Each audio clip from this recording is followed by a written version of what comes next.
Vamos abrir as nossas Bíblias, se ainda não têm aberto as mesmas, no livro de Malaquias, capítulo 2.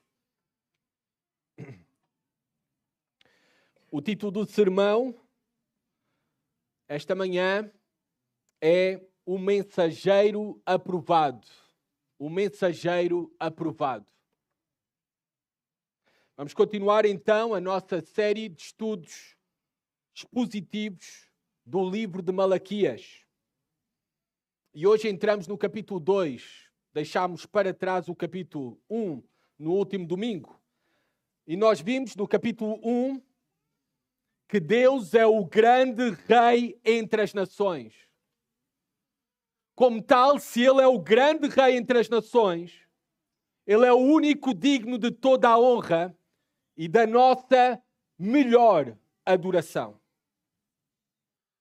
Por causa de Jesus Cristo, o Rei dos Reis, o Senhor dos Senhores, por causa do nosso Salvador e do seu sacrifício perfeito em nosso favor, é que nós o devemos de adorar e tê-lo como digno de toda a honra e da nossa melhor adoração. Ele merece o nosso melhor culto, mesmo no meio deste calor infernal.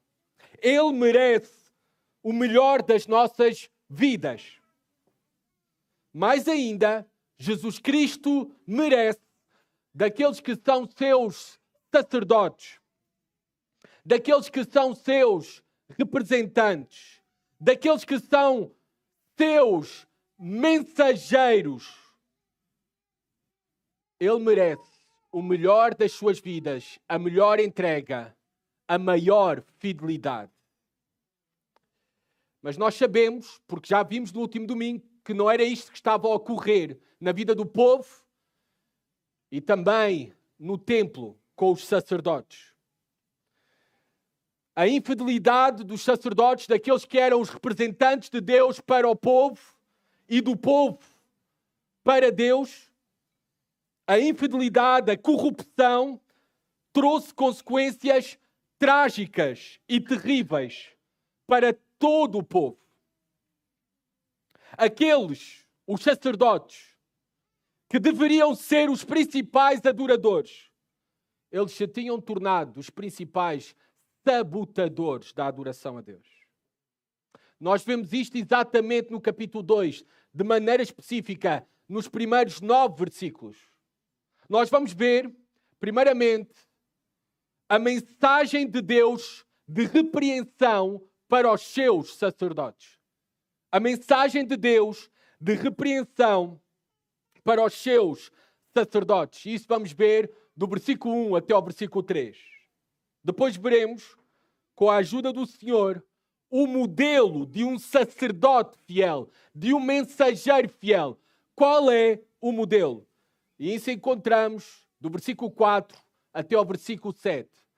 E vamos concluir este sermão vendo os mensageiros infiéis que sofrerão uma condenação terrível. Então, a mensagem de Deus para os sacerdotes, o modelo de um sacerdote fiel e os mensageiros infiéis que sofrerão uma condenação terrível. Esta mensagem era tão necessária no tempo de Malaquias como é necessária nos dias de hoje. Nós não nos encontramos em melhores dias. Nós temos visto líderes, pastores, homens em posição de autoridade, de preeminência, a cair e a arrastar outros consigo, arrastando outros também para os mesmos pecados e arrastando outros para sofrimento. Nós, por isso, necessitamos destas mesmas exortações. Nós necessitamos destas mesmas repreensões e advertências para as nossas próprias almas. Porque se tu estás a ponto de desligar a tua atenção do sermão, porque pensas que este sermão não é para ti, mas é para os sacerdotes, para os líderes espirituais, para os pastores e pregadores, não faças, não não desligues a tua atenção, porque esta é uma mensagem para todo o cristão. Sobretudo porque nós, nas Escrituras, todos os crentes em Jesus Cristo, todos os salvos, o seu povo eleito, é claramente identificado como um povo de novos sacerdotes. Novos sacerdotes de Deus por meio de Jesus Cristo. 1 Pedro 2,9: vós, porém, sois raça eleita, sacerdócio real, nação santa, povo de propriedade exclusiva a Deus. Por isto, esta mensagem é para todos nós que estamos aqui presentes. Todos os cristãos, agora em Cristo Jesus, na nova aliança, são sacerdotes, no sentido que são os novos representantes de Deus aqui na terra. E também no sentido em que fomos chamados para cumprir a grande comissão, anunciá-la a todas as nações. Então também somos sacerdotes no sentido de anunciar a sua mensagem para com todos. Ou a todos. Vamos então primeiramente ver qual é a mensagem de Deus de repreensão para os sacerdotes, nos primeiros 3 versículos. Vamos ler a palavra do Senhor juntos. Vamos colocar-nos de pé aqueles que podem e ler a palavra de Deus juntos. Se tu estás a ponto de desmaiar, fica sentado, está bem? Pode ser. Não é pecado. Diz assim a palavra de Deus. Sacerdotes, esta advertência agora é contra vós, diz o Senhor dos Exércitos. Se não ouvirdes com atenção e não dispuserdes o coração para honrar o meu nome, enviarei maldição contra vós e amaldiçoarei as vossas bênçãos. Eu já as tenho amaldiçoado, porque não dedicais o coração para me honrar. Destruirei ou repreenderei a vossa descendência.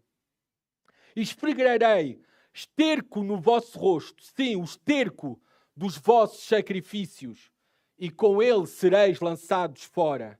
Então sabereis que eu vos fiz esta advertência, para que a minha aliança com Levi continue, diz o Senhor dos Exércitos.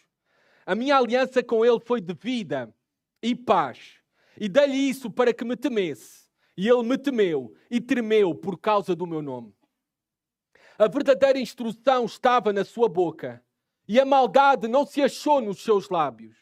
Ele andou comigo em paz e retidão e desviou muitos da maldade. Os lábios do sacerdote devem guardar o conhecimento e da sua boca os homens devem procurar a instrução na lei, porque ele é o mensageiro do Senhor dos Exércitos. Mas vos desviastes do caminho, fizestes tropeçar a muitos pela vossa instrução. Quebraste a aliança de Levi, diz o Senhor dos Exércitos. Por isso também fiz com que fosseis desprezados e humilhados diante de todo o povo, pois não guardastes os meus caminhos, mas mostrastes parcialidade na aplicação da lei. Podem sentar-se, obrigado. Versículo 1 até ao versículo 3, nós temos a mensagem de Deus para os sacerdotes. Ele tinha acabado de exortar ao final do capítulo 1, ele tinha acabado de exortar o povo, e agora especificamente ele volta-se outra vez para os sacerdotes. Ele já o tinha feito no capítulo 1, mas depois exorta ao povo e depois agora volta outra vez de maneira específica para os sacerdotes. Ele já tinha denunciado, Deus já tinha denunciado o que ocorria no templo, mas agora vai expor as razões principais que provocaram ou que provocavam a corrupção do templo, a corrupção do povo de Deus. Ele vai dar esta advertência, na verdade, esta mensagem, este oráculo da parte de Deus para os sacerdotes, uma mensagem de repreensão. Reparemos, versículo 2. Diz o Senhor dos Exércitos, é o Senhor dos Exércitos que tem esta mensagem para os seus sacerdotes. Vocês sabem, nós já vimos no capítulo 1, 8 vezes é repetido este título, este nome de Deus, como Deus se revela, o Senhor dos exércitos. Isto significa que Ele é o Senhor sobre tudo. Ele é o Senhor sobre todos. E claro que Ele é o Senhor dos sacerdotes, dos seus sacerdotes que o representam e que falam em seu nome. E Ele tem uma mensagem para eles. Versículo 2. Se não ouvirdes com atenção e não dispuserdes o coração para honrar o meu nome. Reparem aqui o que Deus diz aos sacerdotes. Reparem o que Deus espera dos sacerdotes. Espera que os sacerdotes façam duas coisas. Quais são? Ouçam.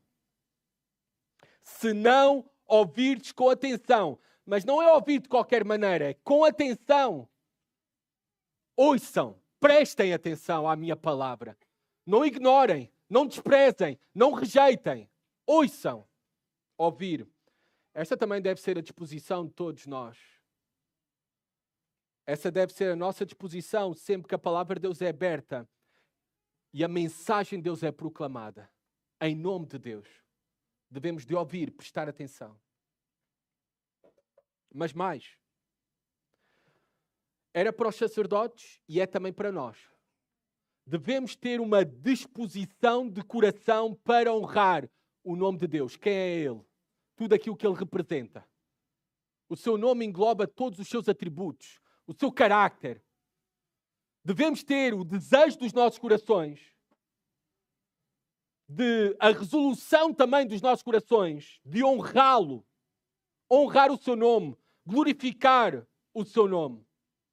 O principal problema nas nossas vidas, na vida do povo de Deus e, claro, na vida de qualquer sacerdote, pastor, o principal problema ocorre dentro, não é fora. Fora é apenas os sintomas de que algo está mal dentro, no interior, no coração. O principal problema que ocorre nas nossas vidas ocorre nos nossos corações quando não temos disposição para ouvir a palavra de Deus. Quando não temos disposição para respondermos à palavra de Deus. Era isto que estava a ocorrer com os sacerdotes? É isto que pode ocorrer conosco. Devemos ter disposição para ouvir a sua voz e responder à sua vontade. Essa deve ser a resolução principal das nossas vidas. Reparem, Deus diz, ouçam e disponham o vosso coração, tenham esta resolução para dar honra. Esta palavra é para dar glória, para dar valor, para dar peso, para dar reverência, para dar adoração. É isto que é glorificar o nome de Deus. Como é que nós podemos glorificar a Deus? É simples. Ouve a sua palavra e dispõe o teu coração a obedecer à sua palavra. É isto que é simples. Por vezes não sabemos explicar o que é glorificar a Deus, como é que eu posso glorificar a Deus, e parece que estamos a falar de alguma coisa mística, inalcançável para nós. Não é simples. Queremos honrar a Deus, glorificar a Deus, a atitude dos nossos corações. Devemos ter pelo menos duas. Ele nos diz, ouvir e dispor, ter esta resolução de responder à palavra de Deus em obediência, à vontade de Deus em obediência. E esta deve ser a maior motivação, a motivação principal dos nossos corações em tudo o que fazemos. Deve ser a glória de Deus, a honra do nome de Deus. Nós estamos aqui quando podíamos estar na praia, mas estamos aqui porque o principal motivo das nossas vidas é honrar e glorificar ao Senhor e fazer o seu nome grande entre as nações. É por isso que estamos aqui para pregar a palavra de Deus. É por isso que estamos aqui para cantá-lo, exaltá-lo, louvá-lo. A principal motivação em tudo o que fazemos deve ser a glória de Deus. Se não for assim, não importa o que tu fazes, mesmo que seja correto, não serve para Deus. Não serve. Mesmo que estejas num lugar correto, os sacerdotes estavam no templo, estavam a oferecer sacrifícios, à vista dos homens pareciam ações corretas, mas não serve. Deus não aceita. Não é suficiente. Se não fizermos o que fazemos, para a glória de Deus, para honrar e fazer o seu nome grande. Isto serve para culto, isto serve para o teu trabalho, isto serve para os teus estudos. Eu sei que tu estás de férias, mas é aplicável a todas as áreas da nossa vida. E serve para uma mãe que está a trocar a fralda dos seus filhos. Isto serve para um esposo que está a lavar a louça em casa. Tudo para a glória de Deus. Tudo para a glória de Deus. Se não for assim, não serve para Deus. Mas ainda mais temos que aplicar diretamente ao contexto. Deus está a falar para sacerdotes, líderes espirituais, aqueles que hoje seriam os pastores. Os pastores. E esta é uma mensagem muito forte para os pastores. Muito forte. Uma mensagem de repreensão e advertência muito forte. Um pastor que não tem o seu coração na glória de Deus é um fracasso. Não importa onde estudou, não importa quantos diplomas recebeu, não importa o quanto a sua igreja esteja cheia, não importa em quantos ministérios esteja envolvido, um pastor que não tem o seu coração naquilo que faz na glória de Deus é um fracasso. E isto se aplica, obviamente, a todo cristão, todo homem, toda a mulher de Deus. Porque o nosso fim principal é glorificar ao Senhor. E como eles não faziam, reparem a mensagem de Deus para eles, da advertência. Enviarei maldição contra vós. Deus nunca deixará sem juízo a desobediência dos seus filhos. A rebeldia do seu povo. O pecado sem consequências. Muito menos isto será uma realidade, a absolvição completa de consequências de pecado, não ter o juízo de Deus sobre ele, muito menos de quem tem maior responsabilidade e privilégio. Neste caso, os líderes espirituais. Os pastores, hoje em dia no presente. Assim como era para os sacerdotes, no tempo de Malaquias. Tinham a maior responsabilidade porque tinham maior e melhor conhecimento e maior e melhor privilégios. Pelo contacto diário constante com o sagrado. Haverá maior juízo para eles. Haverá maior juízo para nós, pastores. A mensagem da advertência continua e de repreensão, de juízo. Reparem, versículo 2 ainda. Amaldiçoarei as vossas bênçãos. Aqui, por um lado, bênçãos. O que é que Malaquias se refere? Ou o que é que Deus, não é? Malaquias está apenas em nome de Deus, se está a referir aqui. Bênçãos aqui pode significar os recursos naturais. Pode significar os bens pessoais que os sacerdotes recebiam em forma dos dízimos do povo. Isto nós temos em Números 18, 21. Por outro lado, também pode ser o privilégio que os sacerdotes tinham de pronunciar palavras de bênção para o povo. Nós temos isso onde? Em Números 6, e eu vou ler para vocês, Números 6, versículo 24 a 26. Números 6, 24 a 26. Reparem a bênção sacerdotal. Esta bênção sacerdotal, talvez, é esta bênção que Deus se está a referir especificamente, diretamente. Que Deus iria transformar essas bênçãos em maldição. Como? Já vamos ver. Mas reparem o que diz Números 6, versículo 24 a 26. O Senhor te abençoe. Para entender o contexto, vou só ler do versículo 22. E o Senhor disse ainda a Moisés, falarão e aos seus filhos, ou seja, aos levitas. Assim abençoareis os israelitas. O Senhor te abençoe e te guarde. O Senhor faça resplandecer o seu rosto sobre ti e tenha misericórdia de ti. O Senhor levante sobre ti o seu rosto e te dê a paz. Assim invocarão o meu nome sobre os israelitas e eu os abençoarei. Mas Deus está aqui a dizer que amaldiçoarei as vossas bênçãos. Vocês até podem continuar com essas bênçãos sacerdotais para o povo. Mas sabem, eu não tenho respondido, nem tenho cumprido com as mesmas, por vossa culpa. Amaldiçoarei as vossas bênçãos. É por isso que o meu povo está no estado que está, por vossa culpa. Por vossa culpa. Líderes têm uma grande responsabilidade. Grande responsabilidade. E era isto que estava a ocorrer.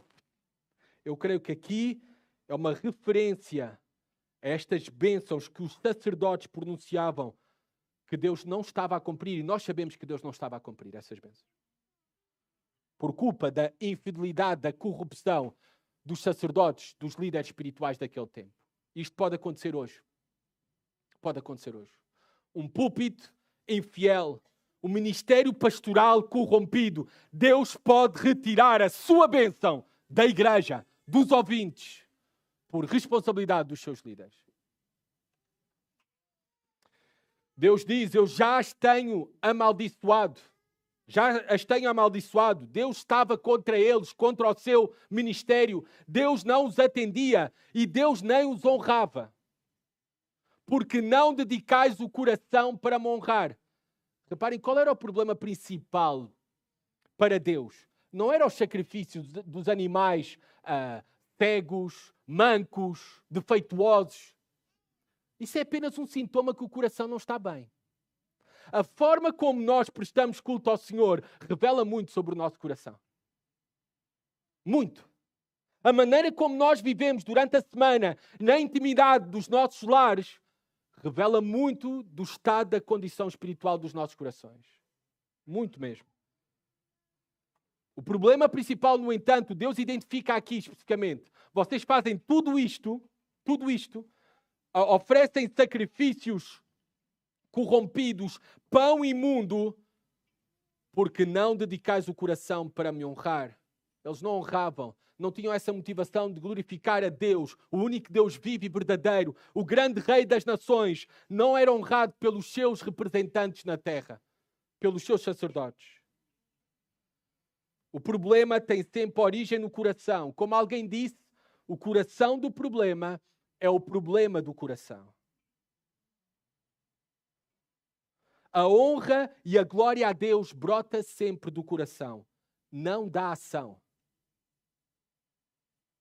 A liderança estava corrompida e nós vemos que isto corrompeu também o resto do povo. Esta é a influência da liderança por regra geral. Falámos sobre isso no último domingo. Por regra geral, o povo nunca será maior do que os seus líderes. Regra geral, estou a falar. Os sacerdotes estavam a trazer maldição sobre eles. E por extensão, estavam a trazer maldição sobre todo o povo. O pecado dos líderes afeta todo o povo. Nós vemos algo aqui muito sério. Muito sério. Uma liderança se pode tornar uma bênção para as nossas vidas ou uma maldição para as nossas vidas. Reparem o que diz Oséias. Por favor, acompanhem-me lá a Oséias, capítulo 4, versículo 6.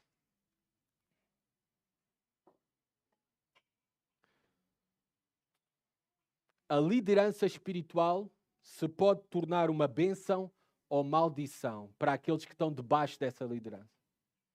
Oséias, capítulo 4, versículo 6, diz a palavra de Deus o seguinte: o meu povo está sendo destruído porque lhe falta conhecimento.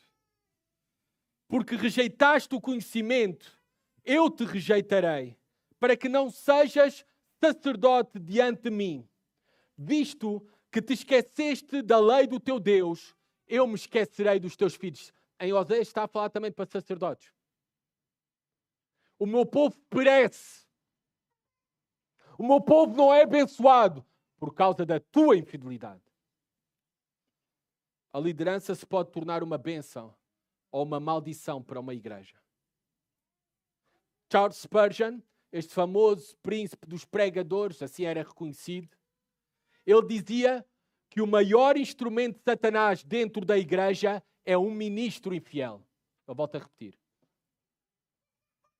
O maior instrumento de Satanás dentro da igreja é um ministro infiel.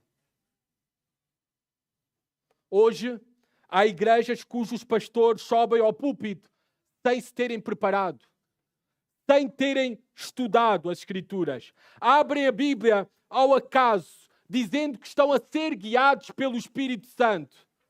Hoje, muitas igrejas até desencorajam os seus membros a estudarem as Escrituras, justificando que isso não é assim tão importante e pode conduzir ao orgulho, à soberba. Não estudem muito. Vai fazer mal ao vosso coração. Vai-vos tornar frios. Este tipo de liderança, este tipo de ministério pastoral para manter o povo na ignorância é uma maldição para a Igreja do Senhor e tem produzido hoje em dia um cristianismo light, um cristianismo irrelevante. Tem produzido pessoas facilmente manipuladas ou manipuláveis nas mãos de pastores sem escrúpulos. Sem escrúpulos. Muitos pastores hoje em dia estão a viver uma vida dupla. E para outros também, sobem ao púlpito, desempenham as suas funções pastorais, mas o seu coração não está mais alegre naquilo que faz para Deus e para a Igreja do Senhor. E isto se torna em maldição para o povo. Em maldição. Este tipo de liderança corrompida, infiel, sem motivação na glória de Deus, será uma maldição para todo um povo, para toda uma igreja, para todo um ministério. O contrário também é verdade. O contrário também é verdade. Um sacerdote fiel, um pastor fiel, pastores que vivem com o foco na glória de Deus e revelar a Deus fielmente para o povo, eles se tornam uma bênção. Uma bênção para as pessoas, para toda uma igreja, para uma nação, para um ministério. Deus continua com uma mensagem de juízo, repreensão, no versículo 3. Reparem, voltando a Malaquias. Destruirei, ou literalmente no original está, repreenderei a vossa descendência. Primeira mensagem de advertência. Se vocês continuam na vossa infidelidade, é isto que vai suceder. Repreenderei a vossa descendência. Agora, esta palavra hebraica, zera, pode significar várias coisas, na verdade. Pode significar descendência, falando de filhos, posteridade. Pode significar também, é usada esta palavra para semente, para plantio. Ou pode ser usada também esta palavra para grãos ou colheita. Então, em que contexto é que Deus está a usar aqui esta palavra? Repreenderei a vossa semente, a vossa descendência, traduzida aqui, porque a tradução, por exemplo, na Almeida século XXI que eu estou a usar, é já uma escolha do tradutor de interpretação. Eu não creio, no entanto, que está a falar dos filhos dos sacerdotes. Repreenderei os vossos filhos por causa dos vossos pecados. Eu não creio nisso. Eu creio que está a falar da semente, da colheita, semente para plantio, dos grãos. Como é que isto iria ser de juízo direto para os sacerdotes? Pensem comigo. Deus amaldiçoaria a produção agrícola, a semente. Consequentemente, o que é que iria suceder? Os sacerdotes perderiam o sustento que vinha dos dízimos e ofertas do povo. E nós vemos aqui que a infidelidade espiritual nas nossas vidas, isso é para pastores e para todo o cristão, a infidelidade espiritual pode afetar também o nosso material. Pode afetar também o nosso material. Mas reparem, a repreensão e a advertência ainda é mais dura. Vejam o versículo 3. À continuação. Esfregarei esterco no vosso rosto. Isto está na palavra de Deus, não sou eu que estou a dizer. Irei esfregar esterco. Esta é a imagem. No vosso rosto. Sim, diz o Senhor, o esterco dos vossos sacrifícios. E com ele sereis lançados fora. Bem, esta é uma imagem bem vívida para nós. Era para os leitores de Malaquias, era para os sacerdotes que ouviram esta mensagem do profeta Malaquias, e é para nós. Uma mensagem bem vívida para mostrar toda a indignação, toda a rejeição, toda a repulsa, todo o nojo, toda a indignação que Deus tinha e Deus tem contra sacerdotes, líderes, pastores infiéis. Esta é a imagem. Pastores infiéis, líderes espirituais corruptos, dão repulsa, nojo a Deus.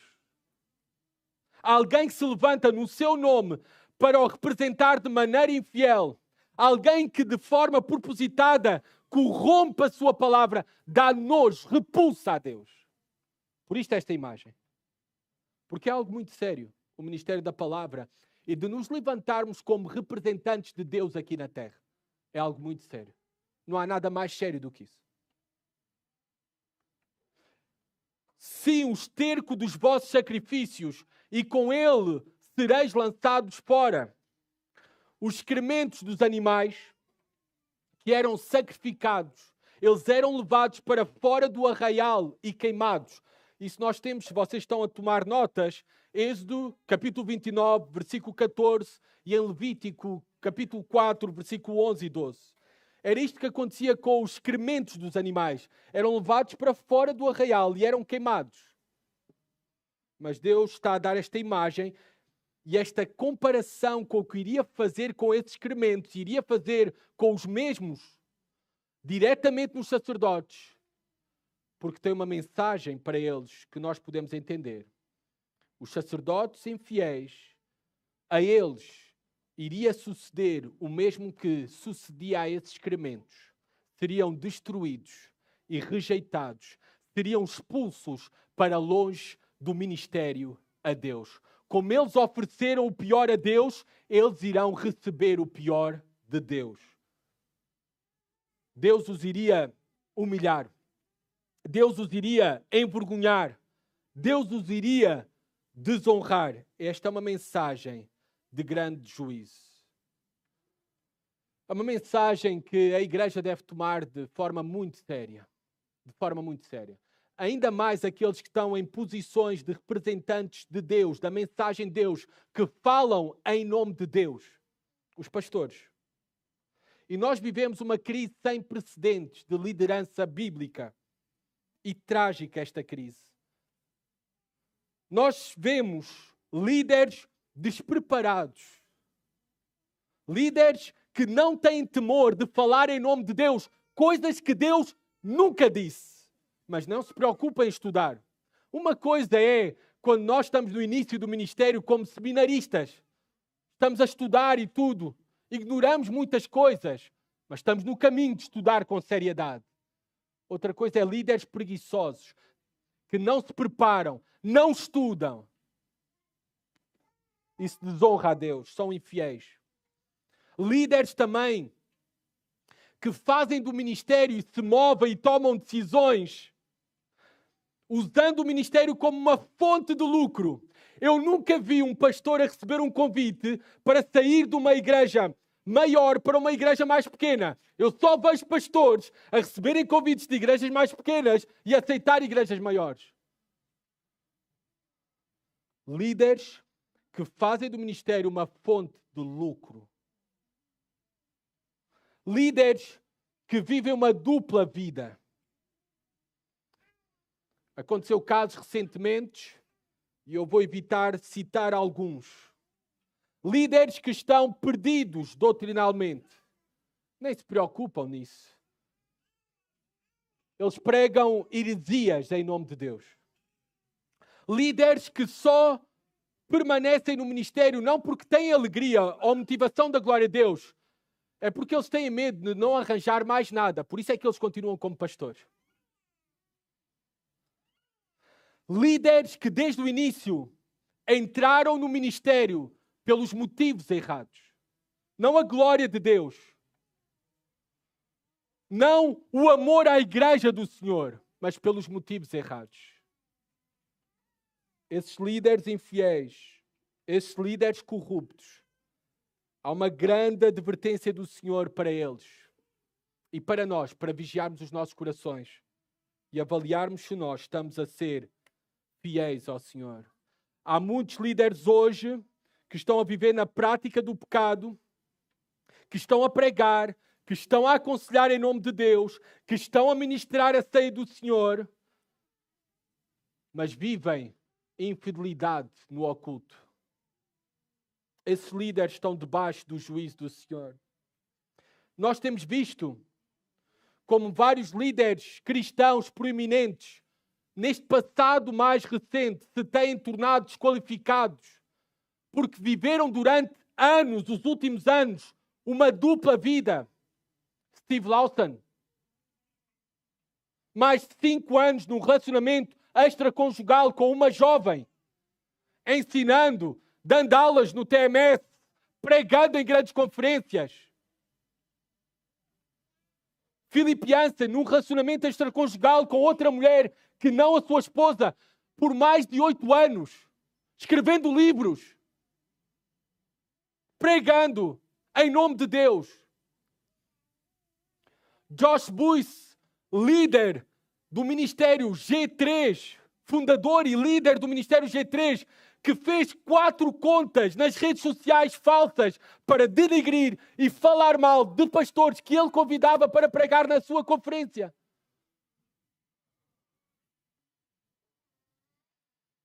O pecado nunca nos deixa surpreender. Todos estes nomes que eu citei, e podia continuar a lista e só estou a falar de um passado recente, todos eles sofreram a vergonha pública. Perderam o seu ministério e estão caídos na desgraça, no esquecimento, porque Deus julgará eles com maior rigor. Deus julgará os pastores infiéis com maior rigor. E deve servir de grande advertência para todos nós. A mensagem dura de Deus para os sacerdotes, ela é seguida de um modelo, um padrão de como devia ser o ministério, de como deve ser o ministério fiel. E isto nós temos do versículo 4 a 7, que agora é-nos apresentado o contraste do que é um modelo fiel, um mensageiro fiel, um sacerdote fiel, um pastor fiel. Estes versículos, do versículo 4 ao versículo 7, na tradição reformada, esta passagem tem sido aplicada ao ministério cristão, tradicionalmente, historicamente, aplicado ao ministério cristão, e faz todo o sentido. É o nosso modelo, é o nosso padrão de como deve ser o nosso ministério, dos pastores, mas também de todo o cristão, porque todos nós somos sacerdotes, representantes de Deus e mensageiros em nome de Deus. Versículo 4, reparem. Então sabereis que eu vos fiz esta advertência. Como é que eles iriam saber que Deus tinha feito essa advertência? Bem, quando Deus cumprisse o seu juízo. Eles iriam descobrir, iriam experimentar da pior forma as consequências terríveis da sua desobediência quando fossem expostos e envergonhados publicamente e ao perderem tudo da noite para o dia. Era isto que iria acontecer. Mas reparem, é isto que faz um pai amoroso. É isto que faz um pai amoroso. Por exemplo, os nomes que eu citei há pouco, eu não estou a dizer que eles não são salvos, não são convertidos. Alguns deles que eu citei têm dado frutos de arrependimento, confissão de pecado, pedido de perdão. Estão num processo de restauração, como por exemplo Steve Lawson. Mas a disciplina de um pai amoroso é necessária sobre os seus filhos que estão em pecado. E é necessária porque Deus também ama os seus outros filhos que estão debaixo de um ministério, de uma liderança corrupta. É por isso que Deus os julga. É por isso que Deus os traz para a disciplina. A disciplina de Deus não é agradável, mas ela tem sempre um bom fim. Deus disciplina aqueles que são seus, aqueles a quem ama.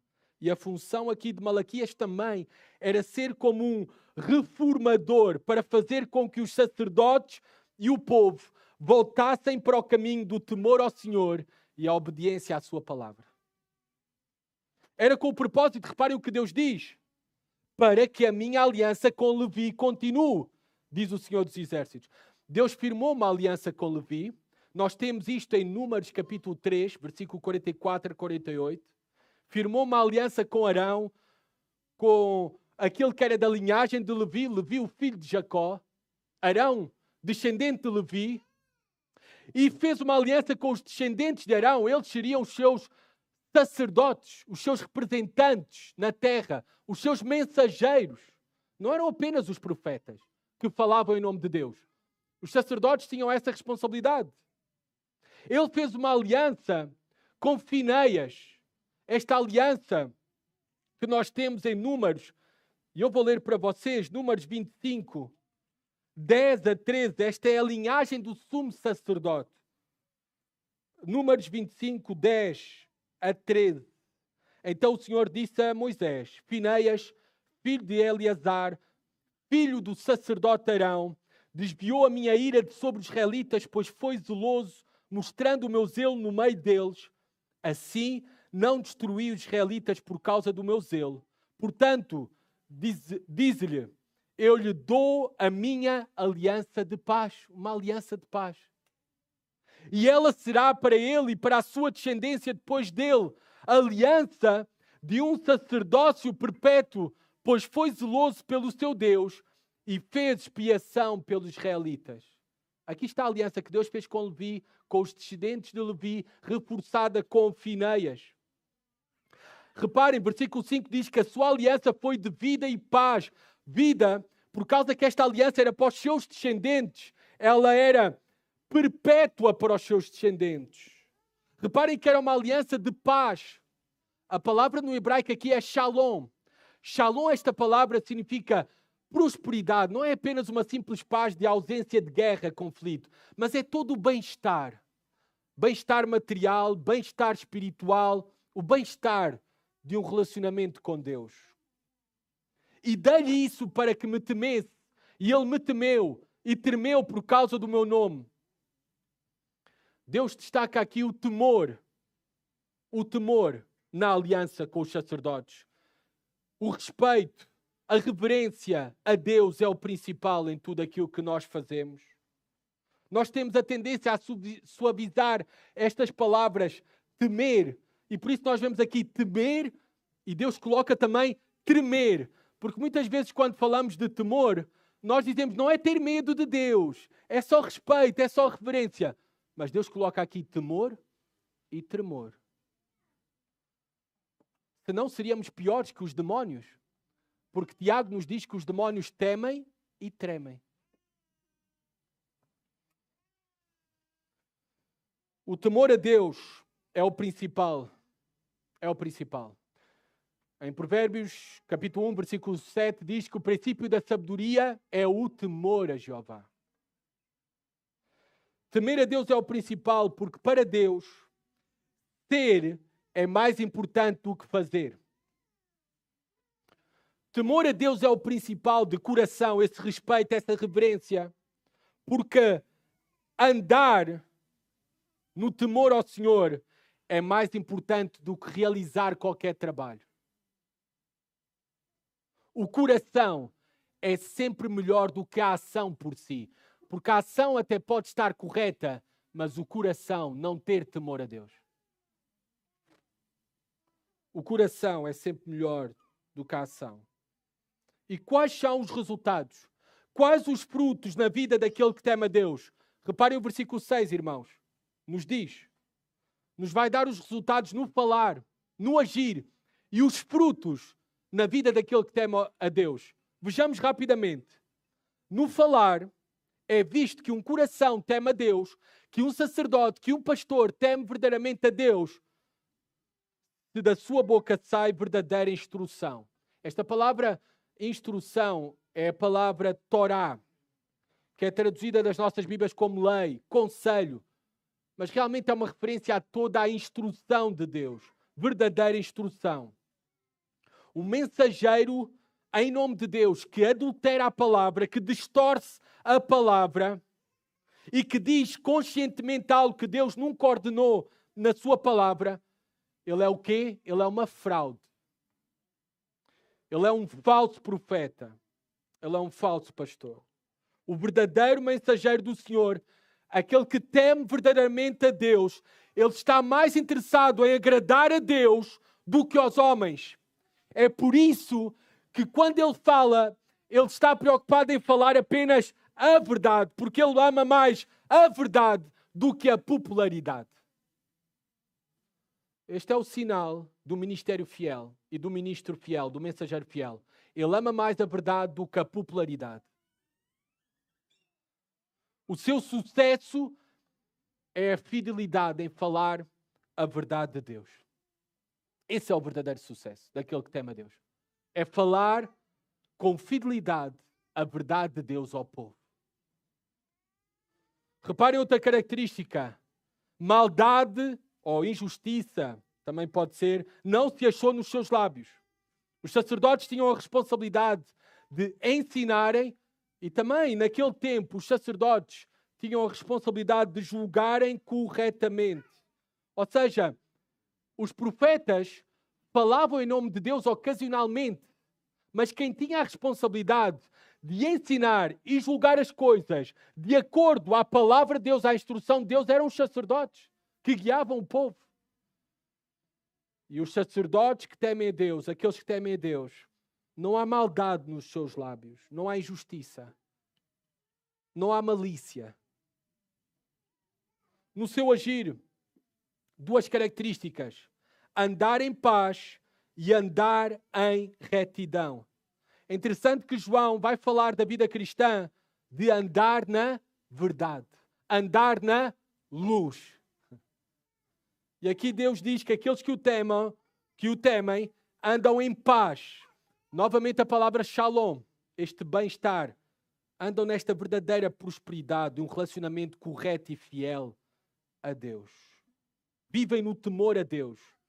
Vivem por meio da fé em Deus e da obediência à sua palavra. Vivem em retidão. Olha o que dizem aqui. Claro, isto é uma realidade para todos nós. Se tu temes verdadeiramente a Deus, se tu és um salvo, então a tua fé que te salvou é uma fé que te está a santificar. Uma fé que salva é uma fé que santifica. E diz aqui, anda em paz, no relacionamento de comunhão com Deus correta, mas anda também em retidão. Em retidão. E qual é o fruto de um ministério fiel, de um ministro fiel, de um mensageiro fiel? Qual é o fruto? Reparem o final do versículo 6. E desviou muitos da maldade, ou desviou muitos do pecado e da sua condenação. Através do seu ensino e através do seu exemplo, os líderes espirituais desviam a muitos de toda a maldade, toda a injustiça, toda a corrupção e de todo o pecado. Esse é o propósito do mensageiro de Deus para a glória de Deus. Tal como diz o autor do livro de Provérbios, no capítulo 11, versículo 30, o fruto do justo é árvore de vida e o que ganha almas é sábio.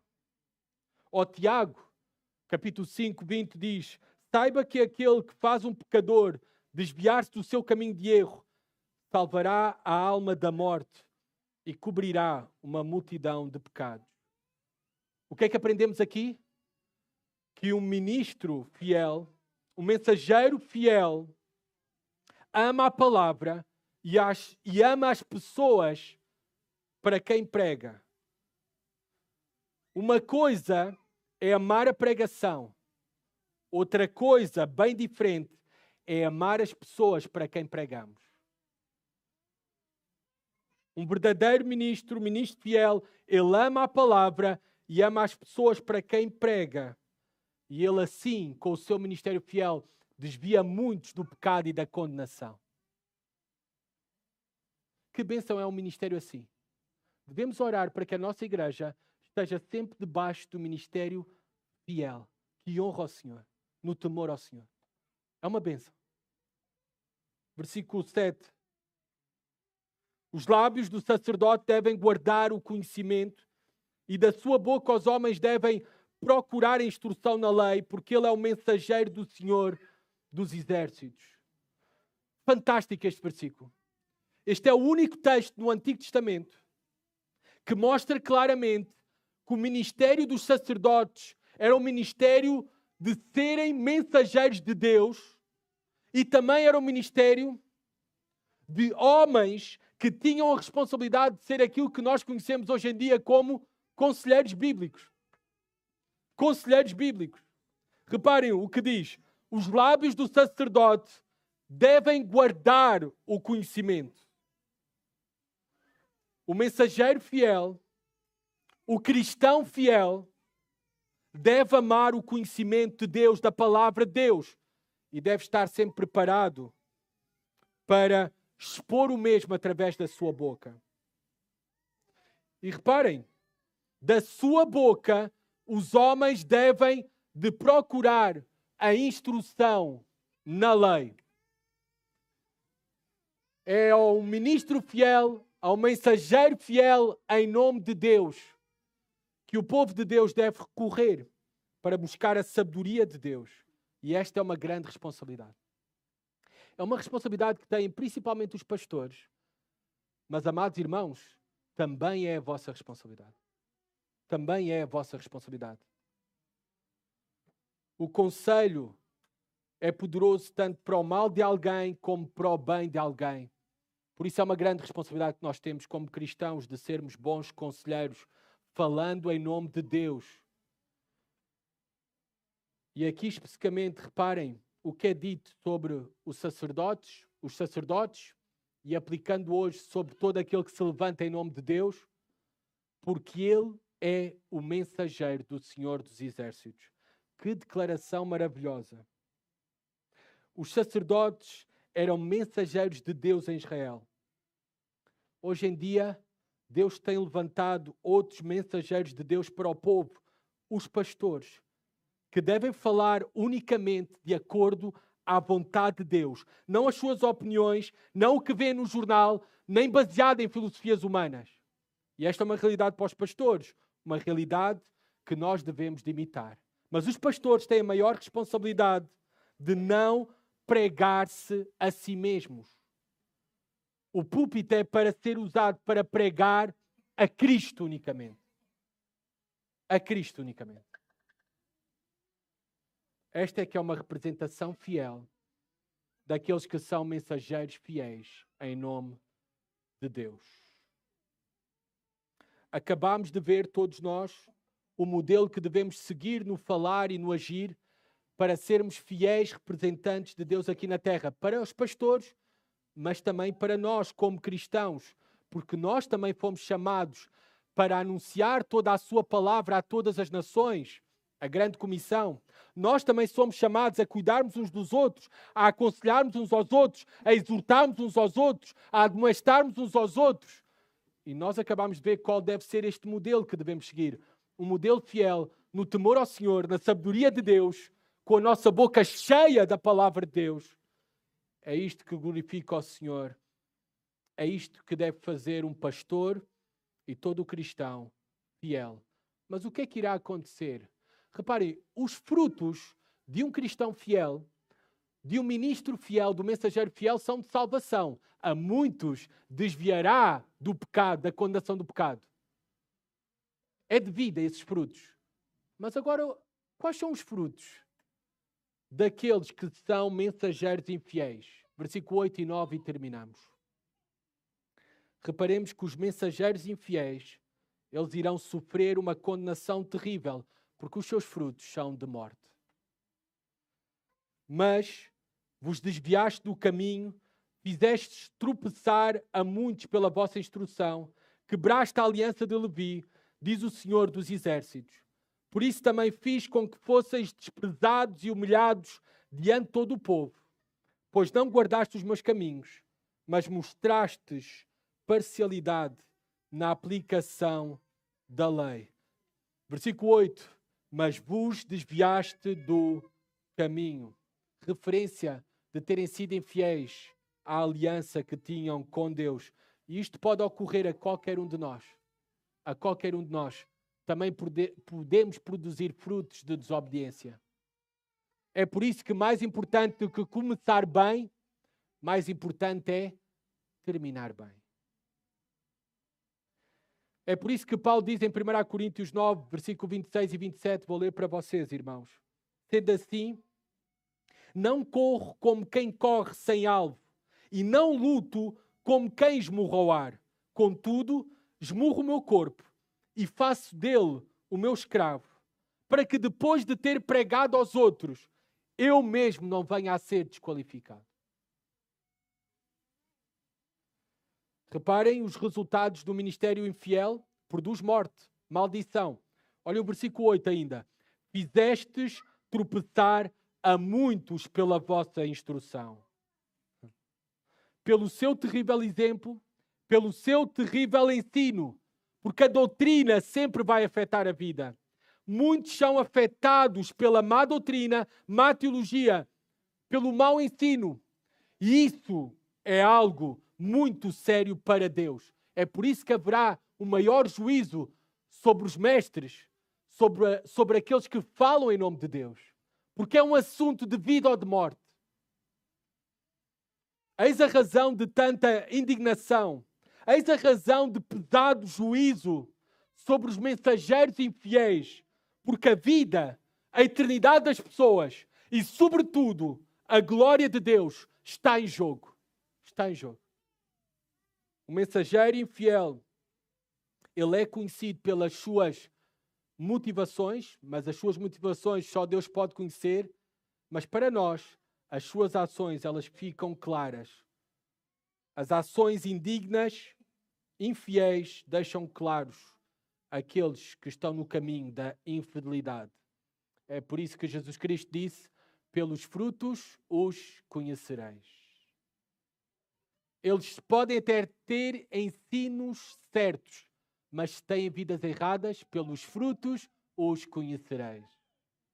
Eles também podem ter ensinos errados e, como tal, também vidas erradas. Pelos frutos os conhecereis.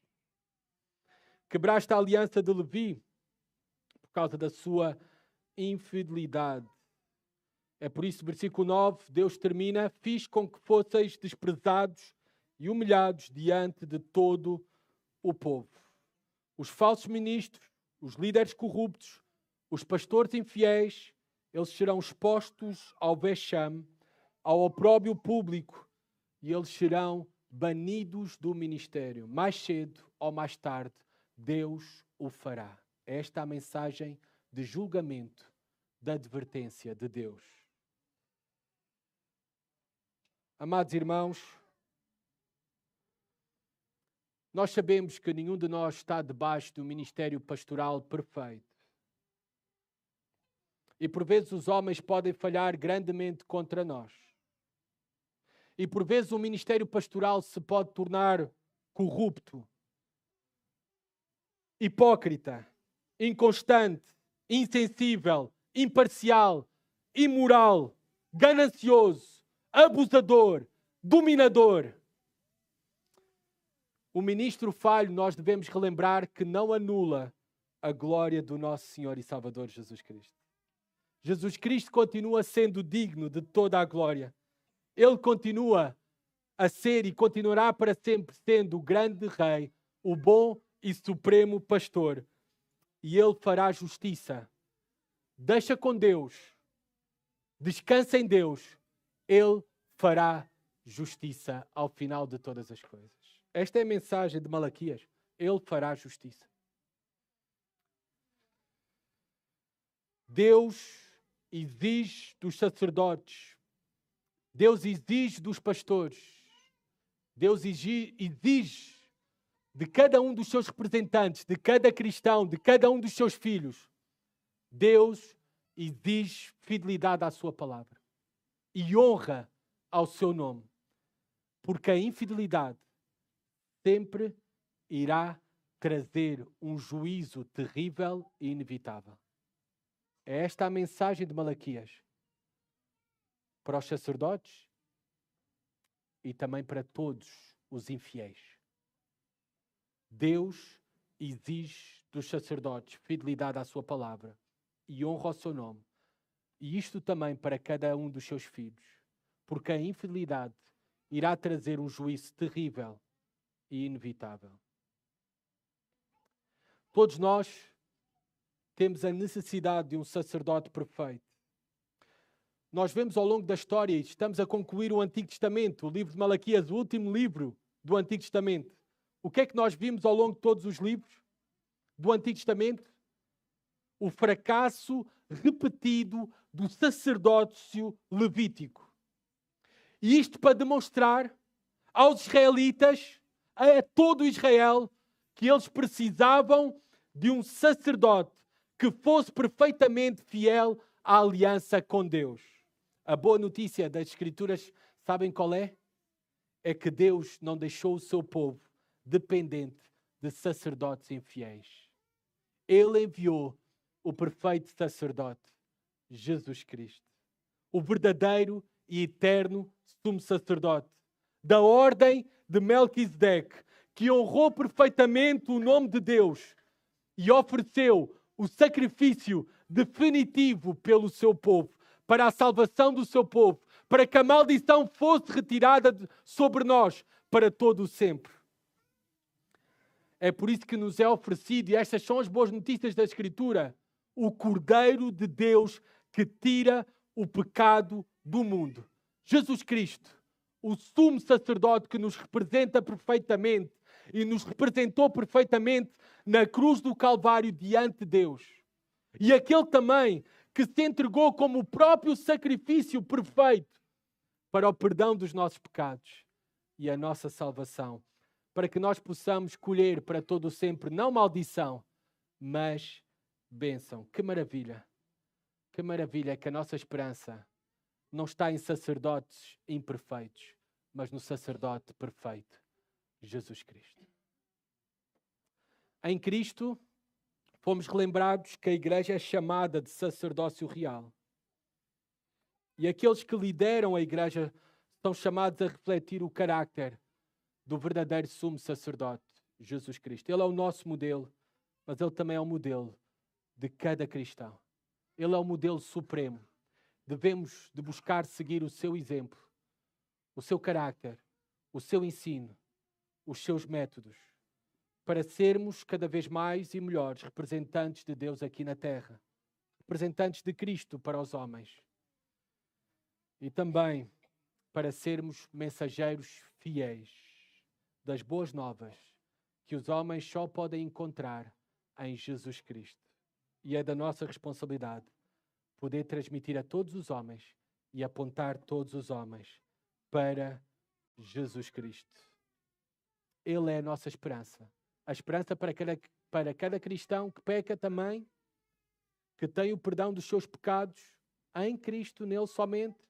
A esperança também para cada pastor que está em infidelidade.